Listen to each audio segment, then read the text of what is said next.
Ya, selamat pagi teman-teman semuanya. Assalamualaikum warahmatullahi wabarakatuh. Saya ulang. Kita akan masuk ke materi yang berikutnya. Di pertemuan yang ketiga ini adalah microcontroller dan microcontroller development board, atau ada yang menyingkat sebagai development board. Sementara microcontroller itu ada yang menyingkatnya sebagai MCU ya. Nanti kita akan sampaikan tentang berbagai macam contoh eh, platform ya, dan juga controller. Nah, ini IoT kita sudah bahas kemarin sebelumnya. Jadi konsep di mana semuanya bisa saling terhubung. Sebuah objek bisa mentransmisikan data melalui jaringan tanpa bantuan perangkat komputer lagi ya, tanpa bantuan manusia. Jadi terus bisa mengirimkan data, terus bisa berjalan tanpa ada interupsi. Nah, ini bisa berjalan tidak lepas dari adanya microcontroller atau MCU. Ini ada di berbagai macam sektor ya, industri atau bidang-bidang yang lain ya. Pendidikan juga masuk di sana, transportasi. Nah, di dalam microcontroller itu microcontrollernya sendiri itu adalah sebuah perangkat lunak ya, perangkat keras maksudnya, yang dikembangkan dan dia bisa dibuat untuk menangkap data dari sensor salah satunya ya, dan bisa dipakai untuk menghubungkan ke perangkat lain. Jadi kayak chipnya gitu ya. Dan ini menjadi apa ya, tulang punggungnya di dalam IoT ya, karena dia chip kecil gitu, bisa diprogram, terus nanti bisa didesain sesuai dengan kebutuhannya apa ya, dalam bentuk board ya, development board. Nah, microcontroller sendiri itu adalah sebuah perangkat lunak, perangkat kecil tadi yang bisa dikontrol dengan program, dikasih tugas gitu ya. Kita bisa mengisikan dia dengan program yang nanti kita tulis sendiri. Di samping itu juga mirip-mirip seperti CPU ya. Ya sebenarnya CPU, tapi CPU yang mungkin skalanya kecil ya, mini. Tidak sekompleks seperti CPU pada sistem komputer ya. Jadi ada perangkat komunikasinya, ada ya bisa serial, dan ini biasanya dipakai untuk menjalankan tugas-tugas yang mungkin dalam tanda kutip relatif sederhana daripada tugas yang kita berikan ke sistem komputer ya. Kalau komputer kan sudah kompleks. Nah, kalau yang kontrol itu sederhana ya, meskipun tidak terlalu sangat sederhana ya. Lebih kompleks pun bisa ya, tapi tidak sampai sekompleks sistem komputer gitu ya. Nah, si microcontroller itu ada dua jenis ya, ada dua arsitektur ya. Di antaranya yang umum itu ada dua, yaitu RISC sama CSC itu ya. Yang RISC ini yang relatif bisa menerima instruksi yang skalanya kecil, yang sederhana. Sementara yang RISC ini yang dia bisa menerima instruksi dalam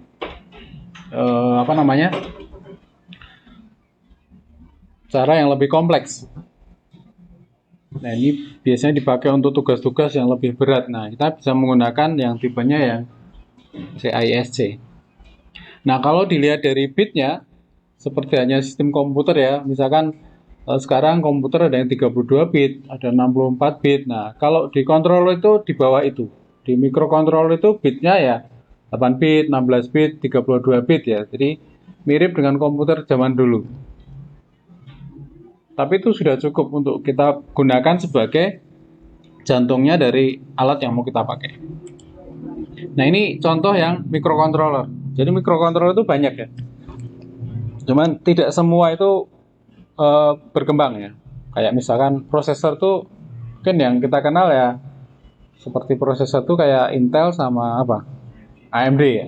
Yang lain itu juga ada, cuman relatif tidak berkembang ya. Nah, seperti halnya juga microcontroller itu banyak ya. Ada Atmel, AVR, Atmega, dan sebagainya ya. Nah, ini adalah contoh-contoh dari microcontroller. Jadi pengembangnya beragam. Nah, di samping microcontroller tadi ada namanya platform ya. Nanti platform kita bicarakan lebih lanjut lagi ya. Nah, ini ada beberapa contoh ya. Ini ada misalkan parallel basic system, net media. Ini juga tadi jenis-jenis dari microcontroller. Di samping masing-masing ini juga dia membuat boardnya. Jadi kontrol itu kayak komponen gini. Nah, ini kan belum nyambung kemana-mana ya. Kalau mau bisa digunakan, kita buat board ya. Namanya development board ya. Jadi ada misalkan eh, seperti ini ya tadi ya, basic parallel ini dia juga membuat boardnya juga ya. Cuman ini nggak berkembang ya sekarang. Nah, si MCU dan development board tadi ya, secara singkatnya itu MCU itu atau microcontroller itu adalah komponen utamanya yang melakukan pengendalian di sistem embeddednya. Sementara development boardnya atau microcontroller development boardnya itu adalah papan yang berisi microcontroller dan komponen-komponennya yang diperlukan untuk satu project tertentu. Dibuat ya, dirakit ya, mirip dengan motherboard gitu ya. Kalau yang besar kan motherboard. Nah, kalau microcontroller itu ya prosesornya. Jadi boardnya kan bisa beragam ya. Teman-teman pakai board apa misalkan? Kalau komputernya. Kalau di sini ada yang orang membuat microcontroller saja, ada yang membuat microcontroller dan boardnya, ada yang memang dia desain boardnya sendiri pakai controller apa gitu. Microcontrollernya bisa bebas. Nah, ini contohnya. Jadi development board itu dibuat oleh pengembang supaya mempermudah dalam projectnya ya. Jadi kita nggak perlu rakit-rakit lagi ya, tidak perlu nyolder-nyolder lagi, tidak perlu membuat PCB lagi ya. Sudah dibuat boardnya, orang tinggal menggunakan, memprogram board dengan controller yang sudah ada tadi. Nah, ini contoh MCU ya. Jadi MCU itu misalkan ada ATmega tadi ya, PIC, ini STM, ini dan sebagainya. Ini beberapa contoh saja. Sementara yang development boardnya itu ada misalkan ada Arduino Uno, ada Raspberry, STM32 Discovery, dan masih banyak yang lain ya. Nanti kita lihat ada beberapa contoh board yang lain. Nah, salah satunya adalah Arduino ya. Arduino membuat namanya Arduino Development Board. Nah, ini sebuah papan sirkuit gitu yang di dalamnya ada microcontrollernya. Orang tinggal menggunakan, sudah ada port input outputnya, bisa dikontrol dengan program yang dia kembangkan namanya Arduino ini ya, IDE ini. Nah, ini beberapa board yang dikeluarkan oleh Arduino ya. Nanti beda vendor itu mengeluarkan board yang berbeda lagi ya. Kalau misalkan Arduino ada namanya Arduino Uno, Arduino Mega, Arduino Nano, dan macam-macam ya. Ini contoh board yang dikembangkan oleh Arduino. Nah, seperti misalkan ini ya, ini Paralab Basic Stem ini dulu populer, cuman sekarang mungkin sudah mulai jarang lah, karena mungkin perkembangannya banyak dan mungkin ada yang lebih fleksibel, lebih maju, lebih terbuka gitu ya. Nah, ini dia membuat microcontroller, tapi dia juga membuat boardnya ya, membuat development boardnya. Ini masih ada yang jual juga, cuman memang sudah mulai jarang ya. Jadi controller itu banyak ya, ada yang populer, ada yang enggak ya. Jadi orang biasanya milih yang penggunanya banyak, perkembangannya bagus ya, supportnya baik. Nah, itu dipilih. Nah, ada juga misalkan ini ya, NetMedia BX24 ini juga saya coba cari-cari, ini juga sudah mulai jarang ya. Meskipun masih ada juga yang menjual, tapi sudah sangat jarang ya. Saya cek di webnya juga sudah tidak aktif ya. Nah, ini dikembangkan dengan ini ya, microcontrollernya namanya Intel 8051. Jadi ini boardnya. Jadi NextMedia ini dia membuat prosesor, tapi dia juga membuat board ya. Jadi sebenarnya ini isinya dari Intel 8051 gitu ya. Nah, ini beberapa contoh ini ya yang populer ya. Ini tahun 2020 ya, ada STM32F ini ya. Ini menggunakan ARM ya, jadi kontrolnya menggunakan ARM. Ada ATmega, ada berbagai macam itu yang mungkin populer di sana, tapi di kita mungkin kurang ya, kurang populer ya. Misalkan yang sering kita dengar mungkin yang ini ya, misalkan ESP8266 ini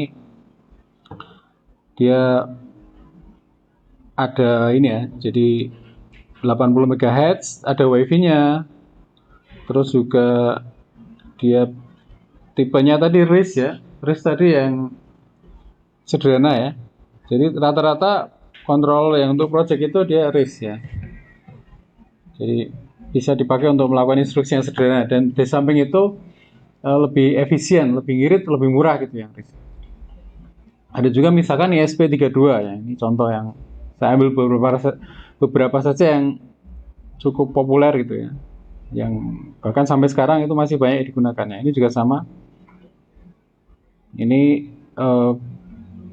dia lebih tinggi ya, frekuensinya bisa sampai 240 MHz, ada wifi-nya juga, dan ini memiliki ini ya, menggunakan ARM Cortex ya, ini ESP32, dan masih banyak yang lain ya. Nah, ini beberapa contoh board dan microcontroller yang populer ya. Misalkan di sini ada ini apa, AT Tini ya, ini Atmel tapi yang kecil ya, light gitu.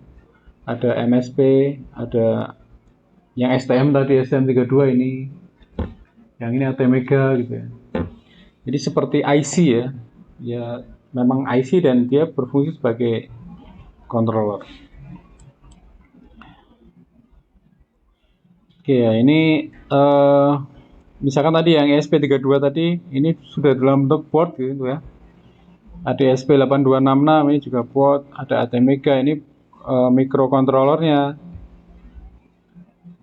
Ini ada NXP LPC, ini adalah board gitu ya. Nah, ini beberapa yang populer. Ada juga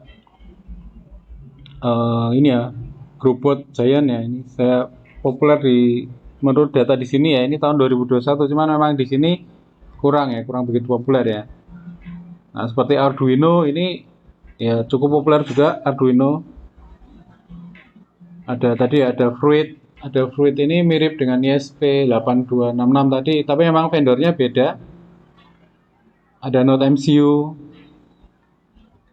Ini adalah contoh-contoh microcontroller dan juga board yang sudah bisa digunakan gitu ya. Oke, termasuk ini ya, ini termasuk populer juga ya. Cuman sebenarnya kalau saya lihat ini banyak yang menggunakan, karena ini yang ini apa ini? Ada yang tahu ini logo apa?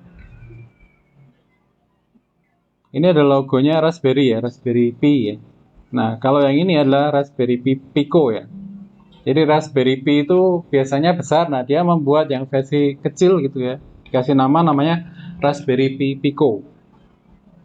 Nah, sesuai dengan gambar itu ya, dipegang pakai jari bisa ya. Tapi kalau yang Raspberry yang Uno, Nano gitu ya, itu Raspberry yang Uno itu dia besar ya, boardnya besar. Ya tentu besar sama kecil nanti ya memiliki kapasitas sama kemampuan yang berbeda. Oke. Ini ada contoh yang lain lagi yang microcontroller, ada Tensi, ada Buglebone, ada Particle Python, ada BBC Microbit ya. Ini saya tadi coba explore, ini juga bagus juga saya lihat, tapi di sini juga memang belum begitu populer. Tapi kalau di luar negeri sana dia ngarah ke ini ya, ngarah ke untuk edukasi gitu. Dia kayak yang bikin kayak untuk learning. Jadi memang dibuat kayak modul-modul yang memang bisa mudah digunakan gitu ya. Ini kayak anak sekolah gitu ya. Dia memperlihatkan bahwa ini menggunakan BBC Microbit ya. Nanti bisa dicek di microbit.org untuk webnya. Nah, dari sekian banyak tadi itu kita ambil contoh ya. Salah satunya tadi ada namanya Arduino ya. Jadi Arduino tadi adalah salah satu contoh microcontroller development board ya. Jadi yang banyak digunakan sekarang ya. Nah ini kenapa ini banyak digunakan ya, awalnya ya emang mudah diotak-atik dan salah satunya ini open gitu ya. Jadi penghobi ya, baik profesional, programmer itu bisa membuat project menggunakan board ini untuk berbagai macam tema yang mereka butuhkan. Mulai dari untuk kontrol yang sederhana sampai yang mungkin kompleks gitu ya. Itu bisa ditangani oleh Arduino. Jadi Arduino tadi adalah platform elektronik yang open source berdasarkan perangkat keras dan perangkat lunak yang digunakan. Jadi boardnya tadi open ya. Jadi sebenarnya kita bisa membuat board yang mirip dengan produknya Arduino. Tapi memang kalau kita bikin sendiri ya kita tidak memiliki Arduino. Jadi ini dibikin oleh Arduino maka dinamakan sebagai Arduino Development Board. Nah, misalkan ketika kita kasih sensor misalnya fingerprint, nah bisa juga menangkap ya dan sebagainya. Ini bisa dipakai untuk berbagai macam project yang seperti tadi disampaikan. Nah, sama nanti teknik pemrogramannya menggunakan perangkat lunak Arduino IDE. Nah, ini dibuat oleh Arduino juga. Jadi Arduino selain membuat development board, dia juga membuat aplikasi untuk memprogram, untuk ngupload gitu ya, untuk nulis di situ, terus orang bisa ngupload ke boardnya itu. Nah, keuntungan yang lain itu si Arduino IDE tadi itu tidak hanya dipakai untuk pengguna Arduino saja. Jadi karena tadi open gitu, orang bisa menambahkan, misalkan tadi boardnya beda, itu bisa diupload juga pakai Arduino IDE. Nah ini contoh yang Arduino Uno, mungkin ukurannya sekitar satu ukuran KTP gitu ya, sekitar gitu ya, lebih besar dikit. Nah ini Arduino Uno ini contoh yang revisi 3 ya, Arduino Uno revisi 3. Nah bagian dari Arduino ini saya contohkan di sini ada microcontrollernya. Jadi ini ada microcontrollernya menggunakan Atmel serinya ini ATmega ini. Ini adalah MCU-nya. Nah, di dalam sini ya tadi ya diberikan komponen-komponen yang lain yang mendukung sehingga kita bisa memberikan inputan tegangan, ada pin analog, ada pin digital, ada konektivitas melalui USB gitu ya. Atau nanti kalau mau dikembangkan lagi kita bisa menambahkan board untuk konektivitas, dipasangkan di atasnya gitu. Nah ini mau ditambahin memori gitu ya, memungkinkan itu ya. Jadi pada Arduino Uno ini menggunakan ATmega 328 ya, sebagai MCU-nya. Dia memiliki 14 pin input-output digital dan 6 pin input analog. Jadi digital itu ya tadi ya logika rendah tinggi, kalau analog itu berarti logikanya ya bisa bergradasi gitu ya. Nah ini pemrograman ini bisa menggunakan USB ya. Tuh ini colokan kabel printer ya di sini. Ini colokannya yang colokan kabel printer yang lama itu.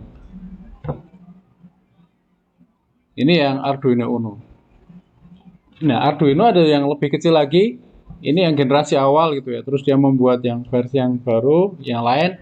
Dia membuat namanya Arduino Nano. Jadi bentuknya lebih kecil tadi ya. dibuat Arduino Nano. Nah, ini prosesornya menggunakan kontrolnya menggunakan ATmega 32 ya, untuk yang Arduino Nano ini. Jadi dia kecil. Nah, untuk project-project nanti biasanya orang menggunakan board tambahan. Kan ini memang light gitu. Biasanya ini tidak langsung disolder gitu ya, tapi nanti dibuatkan kayak dudukan gitu yang isinya seperti board gitu ya, board tambahan gitu ya, tinggal pasangkan. Yang seperti kemarin saya contohkan itu ada board tambahan, ini tinggal dicolokkan, misalkan ini colokan di seperti ini ya, nanti akan muncul input outputnya di board ini. Nah, ini pinnya. Nah, tiap pin ini di dalam microcontroller itu ada kode-kodenya ya. Biasanya yang D ini adalah yang digital. Sementara yang A ini adalah yang analog. Ada 5V ini berarti tegangan 5 volt ya. Ada ground ya. Dan seterusnya ya. Ada ini input TX dan sebagainya. Ini kita bisa lihat dokumentasi dari masing-masing ini ya. Jadi kalau ada produk seperti ini ya, dokumentasinya biasanya detail ya. Kita bisa pelajari di sana. Nah, ini sejarahnya si Arduino tadi, dia lahir dari IFRA, Interaction Design Institute. Jadi dibuat untuk membuat prototipe agar cepat gitu ya. Tanpa orang itu harus ini ya. Kan ini komponen ya, kalau buatnya nggak ada, orang itu ya bikin sendiri kan gitu. Sambung-sambung solder ya. Nah, dia membuat ini satu kesatuan sehingga kalau mau bikin project ya udah tinggal pakai ini satu kesatuan ini untuk digunakan. Oke. Nah, semua board tadi itu adalah sepenuhnya open source ya. Jadi memang ini yang mendukung si Arduino itu bisa berkembang ya. Dan kontributornya itu banyak ya, di seluruh dunia ada. Oke, ini terkait dengan pengguna tadi yang banyak, akhirnya berkembang, banyak project-project yang muncul ya. Terus platform yang fleksibel ya untuk pemrogramannya ya, bisa berjalan di Mac, Windows atau Linux untuk memprogram.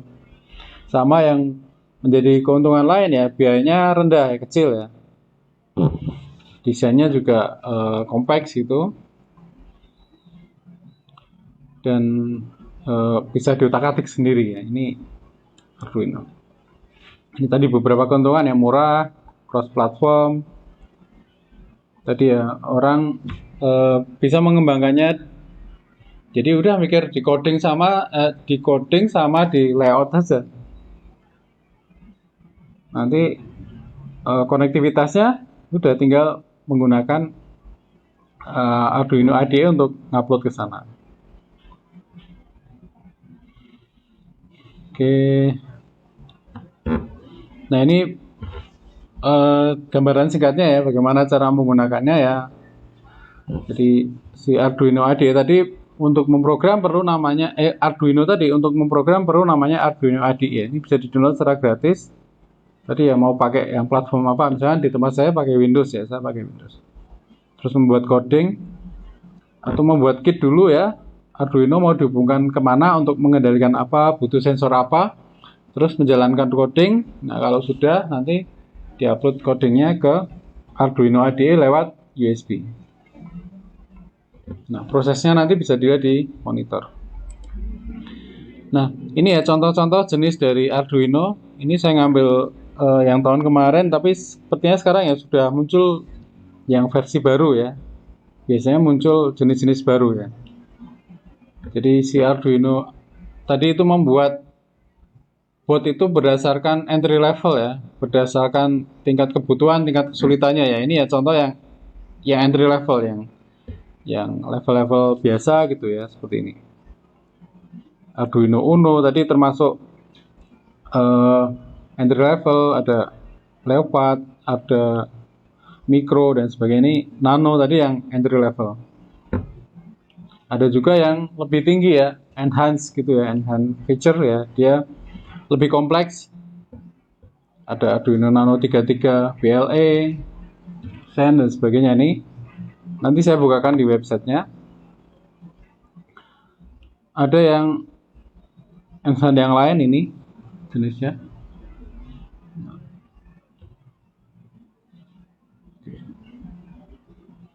Ada juga yang spesialis memang untuk Arduino untuk Internet of Things ya. Misalkan MKR IoT bundle ya. Nah, ini ada juga yang untuk kit untuk edukasi. Jadi dia membuat juga satu paket untuk edukasi, modul-modulnya gitu ya. Udah dibuat sehingga orang kalau misalkan untuk bikin lab ya tinggal ngangkut ini ya untuk digunakan. Jadi dia sudah siapkan untuk pembelajaran. Nah, ini ada paket-paketnya. Nah, ini kita lihatkan contoh project-project IoT misalkan di sini. Ini contohnya misalkan tadi ini antarmukanya si Arduino IDE seperti ini. Nah, ini salah satu development boardnya. Di samping itu juga Arduino itu membuat emulator ya, simulator gitu ya. Nah, ini bisa dicoba secara free atau ada misalkan lebih expand lagi kita bisa menggunakan yang berbayar ya. Nah, ini contoh yang free ya. Ini ada project yang bisa dibuat secara simulasi gitu ya, dijalankan secara simulasi di sini. Nah, ini tadi yang contoh Arduino Uno tadi, yang entry level tadi, ini layout pada datanya ya. Jadi misalkan tadi pin kabelnya kemana gitu ya, sama komponennya apa saja gitu ya. Misalkan tadi yang di sini USB, ini power jack untuk listrik. Ini controllernya, ini indikator LED gitu ya. Ini tadi pin digital, input outputnya. Ini untuk reset ya, reset button. Nah, ini ada pin analognya di sini. Nah, ini contoh gambaran dari yang Arduino Uno ya. Nah, ini contoh project yang lain. Ini menggunakan Node MCU. Jadi Node MCU sama Arduino tadi sudah beda pengembang ya boardnya ya. Jadi ini, tapi kita sama ya, kita bisa menggunakan, biasanya memang orang menggunakan Arduino IDE untuk memprogram ya, karena tadi Arduino IDE itu di open, sehingga board-board yang baru, yang lain, itu bisa ditambahkan di sana. Nah, salah satunya misalkan orang menggunakan ini ya, Node MCU. Ada Amiga, ada Lolin, nah ini boardnya ini dipakai misalkan, dipakai untuk mengontrol lampu melalui relay, melalui aplikasi Blink, contoh misalkan. Jadi misalkan ini ada 4 relay, mana yang mau di on kan ya, tinggal cetek-cetek lewat handphone. Jadi kebutuhannya tadi Node MCU, ada relay, ya lampu yang akan dikontrol, terus Blink yang dipakai untuk aplikasi mobile. Jadi kita membuat program yang kita uploadkan di sini di Node MCU ini. Nah, nanti dari sini connect ke Blink. Nanti kita bisa kontrol relay ini dari manapun ya. Seperti itu.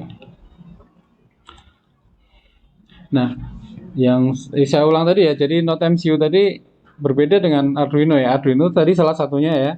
Memang dia awal yang mengembangkan dan banyak digunakan juga. Nah, kalau yang Node MCU tadi itu misalkan menggunakan yang 8266 atau ESP32. Ini untuk kontrolnya. Sementara yang Arduino tadi biasanya menggunakan produknya AVR ya, seperti Atmega. Pada Arduino Uno dia menggunakan Atmega. Terus misalkan ya, kenapa ini kebanyakan orang sekarang menggunakan ini ya, menggunakan produk yang kayak Node MCU ya. Karena salah satunya ini ya, kemampuan untuk konektivitasnya itu sudah tersedia ya. Kalau yang ini tadi, yang basic ini belum tersedia, ini belum menyediakan mekanisme untuk konektivitas keluar. LAN juga belum ada, WiFi juga belum ada. Jadi ini konektivitasnya baru lokal atau konektivitas melalui port USB. Sementara yang network itu dia belum tersedia. Nah, sementara kalau yang kita pakai Node MCU seperti ini, nah ini sudah sekaligus menyediakan konektivitas WiFi. Jadi ibaratnya bagaimana ini connect ke internet ya?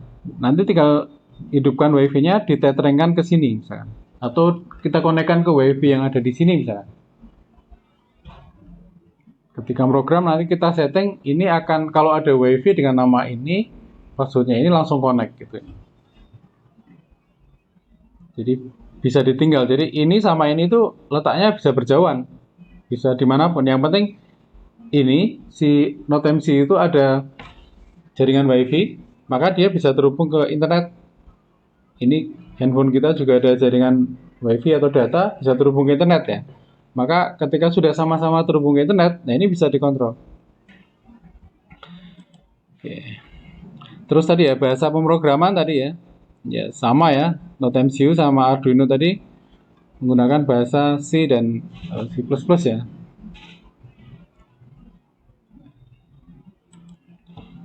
Nah ini contoh ini ya, contoh yang dipakai tadi Node MCU tadi ya. Misalkan ini Node MCU Amiga, kisaran harganya sekitar ini ya, tapi ada yang lebih murah juga gitu.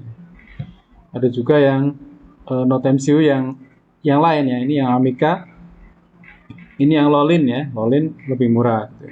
Ya sama-sama Node MCU ya, cuman apa ya, vendornya beda merek gitu ya, sama-sama Node MCU tapi beda pengembang. Nah ini relay tadi ya, komponen tadi ketika kita mau bikin project yang ini tadi, ini kan butuh relay sama butuh Node MCU ya, maka ya relay tadi misalkan yang 4 channel itu ya sekitar 25.000. Jadi nggak sampai 100.000 udah bisa membuat project pengontrol lampu gitu ya. Nah, bagian relay itu di bagian sini nanti ini dipakai untuk kontrol, kayak switch ya, saklar gitu ya, pengganti saklar. Cuman kita bisa atur dari handphone kita. Oke, ini contoh project juga yang tadi ya. Jadi ini project misalnya dia membuat home automation menggunakan Node MCU dan Blink ya. Blink tadi ini Blinknya, terus relaynya 4 channel ini ya, ini Node MCU-nya di sini. Nah ini ya bagian yang dipakai untuk mengontrol lampunya di sini. Ini lampunya, ya misalkan lampu dicolokkan langsung ke listrik itu hidup, nah cuman kita putus, kita sambungkan ke relay. Jadi nanti kita bisa kontrol lewat handphone on off gitu. Jadi kalau on nanti relaynya tetap hidup, kalau off mati gitu. Atau nanti tergantung ya, posisi defaultnya itu mau di set sebagai normal open apa normal close ya. Jadi misalkan pada saat ini mati ya, misalkan Node MCU-nya nggak ada tegangan, maka lampunya otomatis kita set mati juga gitu. Tapi begitu itu hidup dan kita belum on kan ya, lampunya mati ya. Begitu kita on kan baru lampunya hidup.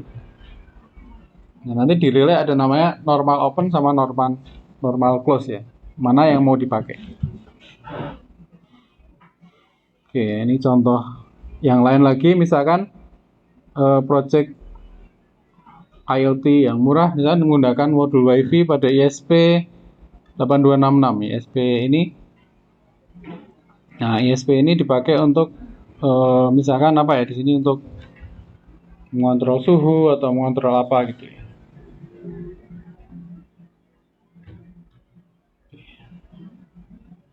Ini juga contoh, ini menggunakan Raspberry ya, jadi Raspberry Pi.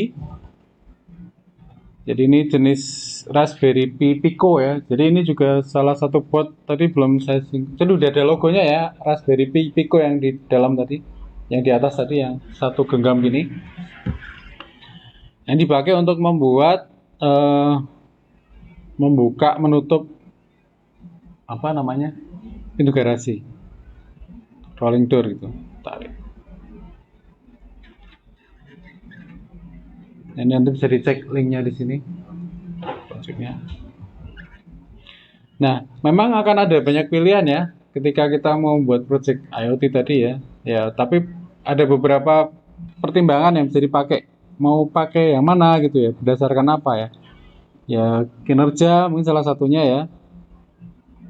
Misalkan butuh tugas yang kompleks, konektivitasnya, input outputnya butuh banyak gitu ya. Termasuk juga daya, membutuhkan daya yang rendah apa tidak gitu ya.